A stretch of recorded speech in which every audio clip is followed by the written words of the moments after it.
Dans l'assemblée des saints, assoiffé je me tiens, que ton onction descende sur moi.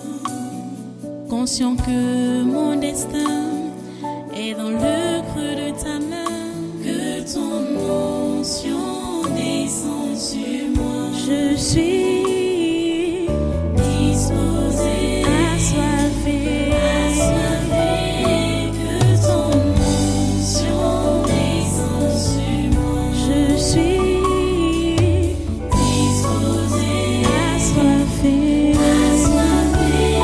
que ton onction descende sur moi.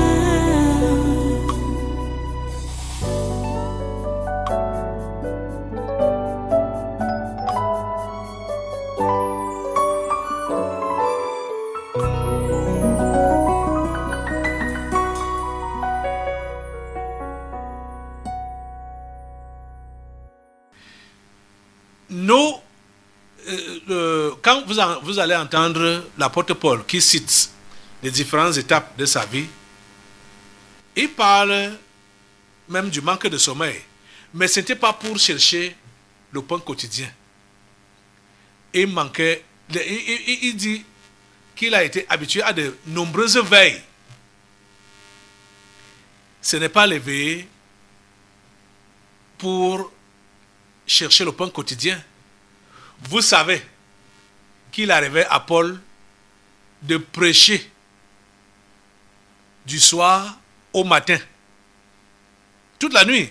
Ici, on a même rappelé ça, l'histoire de Tychus qui est tombé de l'étage et est mort.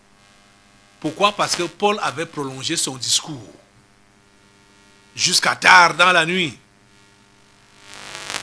Ouais. Jusqu'au petit matin. Il prêchait. Donc, si tu te prives du sommeil, ça doit être pour des choses spirituelles et non pour les soucis de ta vie. Tu comprends ça?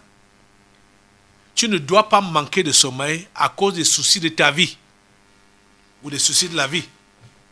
Si tu dois être privé du sommeil, ça doit être parce que tu es à la brèche ou tu es en train de faire le travail de Dieu. C'est pour cela que tu dois être privé du sommeil. Mais ma prière à Dieu pour vous ce matin, c'est que chacun de vous comprenne ce que la Bible dit là, dans le psaume 127, versets 1 et 2. Si l'Éternel ne bâtit la maison, ceux qui la bâtissent travaillent en vain. Et si l'Éternel ne garde la ville, celui qui la garde veille en vain. Tu vas te battre pour bâtir ta maison avec tes forces, avec tes précautions naturelles, humaines. Tu vas arriver où? Tu ne pourras rien faire. Tu ne pourras rien faire. Tu comprends ça? Tu ne pourras rien faire. Si l'Éternel ne bâtit la maison, ceux qui la bâtissent travaillent en vain.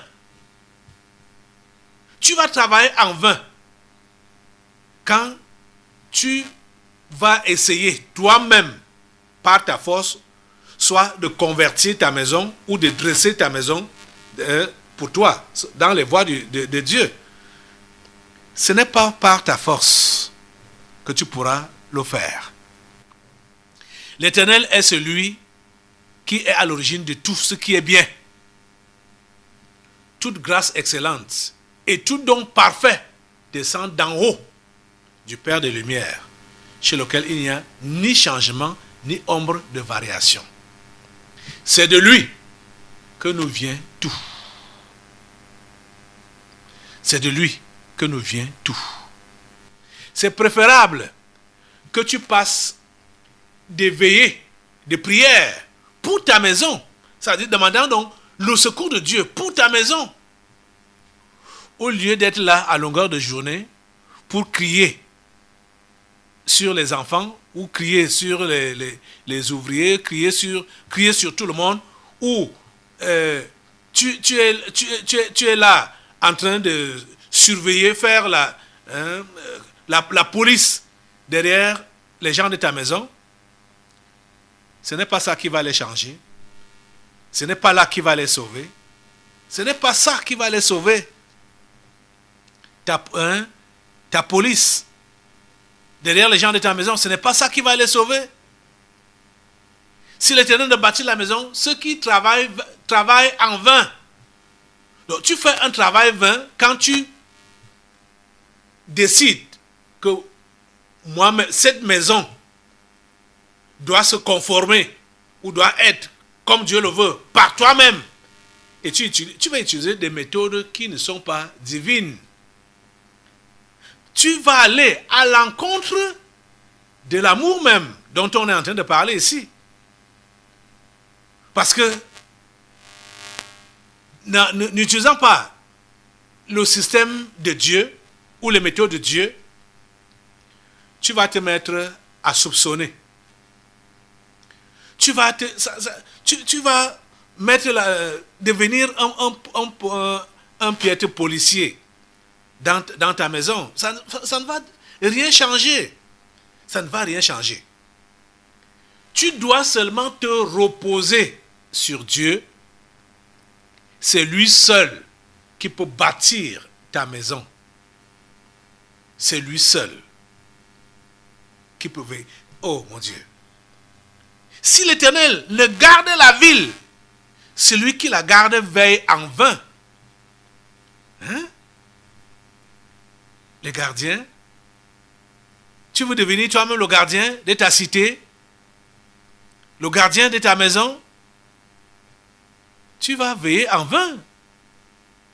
Tu veilles en vain. Tu perds ton temps.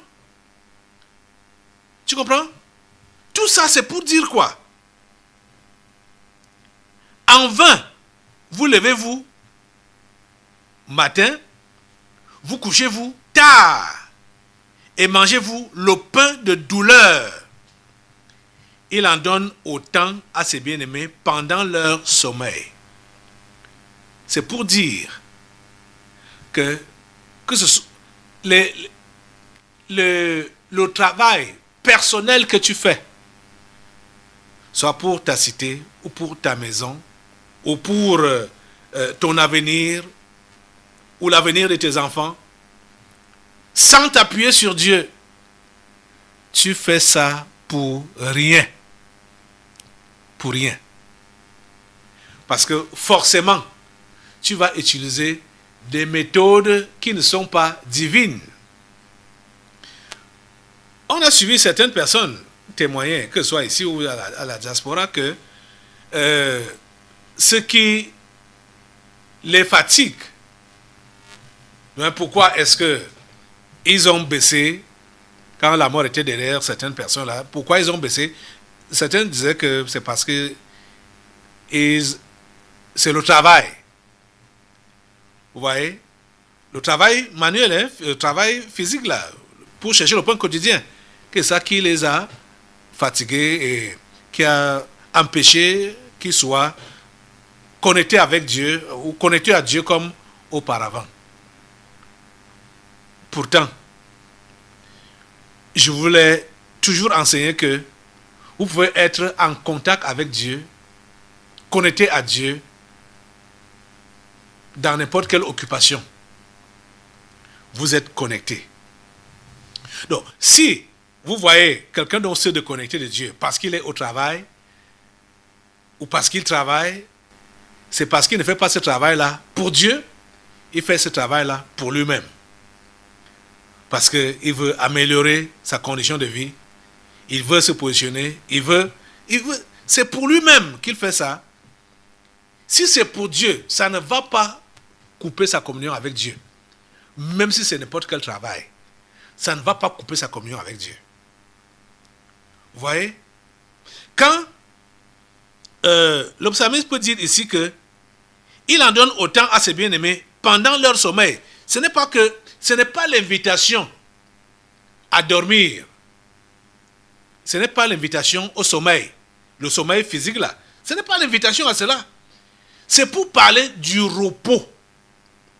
Que le chrétien n'a pas besoin de se battre pour se positionner dans la vie. Se battre. Hein?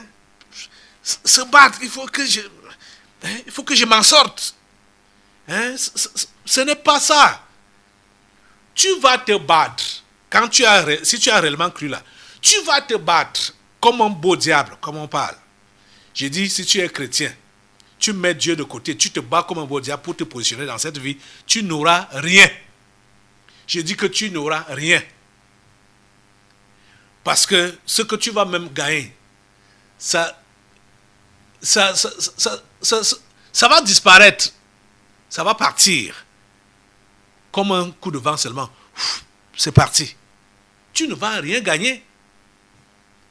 Parce que Jésus ne nous a jamais demandé de nous attarder à notre pain quotidien. Non. Il ne nous a jamais demandé de nous attarder à notre habillement ou à notre loyer ou à la construction de notre logement pour qu'on quitte la location. Jésus n'a jamais demandé cela. Je veux que vous puissiez lire Matthieu chapitre 6, versets 24 à 34. Le temps est déjà passé pour que nous puissions prendre cela. Mais vous allez comprendre que Jésus invite tous les chrétiens à avoir de l'assurance au Père Céleste, qui les connaît et qui connaît leurs besoins. Ils n'ont pas besoin de se battre pour avoir quoi que ce soit. Parce que avant qu'ils ouvrent la bouche, Dieu sait déjà ce dont ils ont besoin. Et c'est pourquoi Jésus, pour conclure, pouvait donc dire, cherchez, au verset 33 et 34, cherchez premièrement le royaume des cieux et sa justice. Et toutes ces choses vous seront données par-dessus. Ne vous souciez pas du lendemain, car le lendemain aura soin de lui-même. Voilà les conseils de Jésus. Ce n'est pas exagéré. Ce n'est pas pour dire croisez les bras, ne travaillez pas, dormez. Ce n'est pas ça. Ce n'est pas ça que Jésus enseigne. Ce n'est pas ça que Salomon a enseigné ici. Ce n'est pas ça. C'est pour dire aie ta paix en Dieu. Aie ta paix dans ton Créateur. Aie la paix. Donc, pas besoin de te tracasser, de perdre le sommeil, de perdre ta paix, de perdre ta tranquillité, parce que tu cherches à tout prix à te positionner. Tu as compris ça? Que le Seigneur t'aide à comprendre ça. N'utilise pas les méthodes du monde pour te faire aimer ou pour aimer les autres. N'utilise pas les méthodes du monde. Ces méthodes, on a vu que ça relève de l'égoïsme. Ça n'a jamais été de l'amour. Ni pour préserver l'amour, ni pour montrer de l'amour que tu vas utiliser les méthodes du monde. C'est-à-dire, soit la cruauté, comme on a parlé du cas de cette femme qui a empoisonné beaucoup de personnes parce qu'elle s'est sentie déçue en amour. La personne qui l'avait aimée, soi-disant, est allée épouser quelqu'un d'autre. Donc elle s'est sentie lésée en amour pour donc se venger. Montrer que comme j'étais tellement aimé là, je n'aimerais pas que tu vives. Comme je m'étais tellement aimé, je n'aimerais pas que tu vives. Et comme tu m'as tellement aimé, mais bon, tu m'as quand même déçu, je n'aimerais pas que tu vives. Ce n'est pas ça de l'amour. Ce n'est pas ça de l'amour. Vous voyez? Et je pense que on va d'abord mettre une pause à cela aujourd'hui. On verra après le séminaire. Nous reviendrons là-dessus. Que le Seigneur t'aide à manifester sa nature. Tu es interpellé aujourd'hui à laisser Dieu te façonner. Façonner son image en toi pour que tu puisses le représenter. L'image de l'amour réel. L'amour véritable. Tu comprends? Lève-toi pour prier Dieu, pour que son image en toi soit façonnée. L'image de l'amour, que soit façonnée. Seigneur, façonne ton image en moi. L'impatience n'est pas l'image de Dieu en toi, c'est la patience. La méchanceté n'est pas l'image de Dieu en toi, c'est la bonté. L'envie n'est pas l'image de Dieu en toi, c'est le contentement. Parce que ceux qui sont envieux ne se contentent pas de ce que Dieu leur a donné. L'orgueil ou la vantardise, ce n'est pas l'image de Dieu en toi, c'est l'effacement, l'abaissement. La malhonnêteté n'est pas l'image de Dieu en toi, c'est l'honnêteté. Il faut être honnête.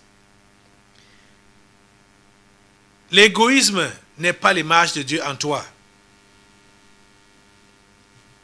C'est l'intérêt d'autrui qu'il faut chercher et non ton propre intérêt. La colère n'est pas l'image de Dieu en toi. C'est la douceur qui est l'image de Dieu en toi. L'image de Dieu en toi, ce n'est pas le faux policier ou le faux discernement dont parlent les soupçons. Ce n'est pas l'image de Dieu en toi. C'est la confiance. L'image de Dieu en toi, ce n'est pas l'injustice, c'est la justice. L'image de Dieu en toi, ce n'est pas la fausseté, c'est la vérité qui est l'image de Dieu en toi. L'image de Dieu en toi demande que tu puisses tout excuser, que tu puisses tout croire, que tu puisses tout espérer et que tu puisses tout supporter. Voilà l'image de Dieu en toi. Voilà l'image de Dieu qui doit se voir en toi. L'amour excuse tout, croit tout, espère tout, supporte tout. Demande à Dieu que cette image-là s'imprègne en toi. Au nom de Jésus. Merci Seigneur d'imprégner ton image en nous. Au nom de Jésus, nous avons prié. Amen. Assois-toi. Nous allons maintenant passer aux délivrances prophétiques.